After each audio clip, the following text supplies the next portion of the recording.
বাংলাদেশের সবচেয়ে দেশনেত্রী বেগম খালেদা জিয়াকে 6 বছর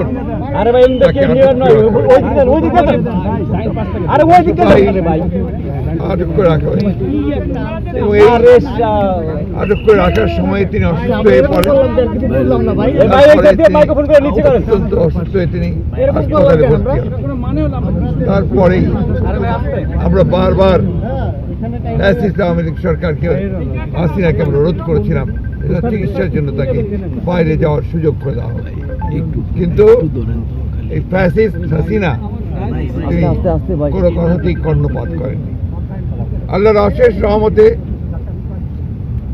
ছাত্র জনতার অভ্যুত্থানের মধ্য দিয়ে ফ্যাসিস্ট হাসিনা দেশ থেকে পালিয়ে যাওয়ার পরে আজকে দেশের নেত্রী বেগম খালেদা জিয়া সম্পূর্ণ মুক্ত হয়েছেন মিথ্যা মামলা থেকে।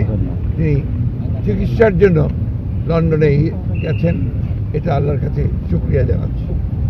একই সঙ্গে আমরা আশা করছি যে সুচিকিৎসা করে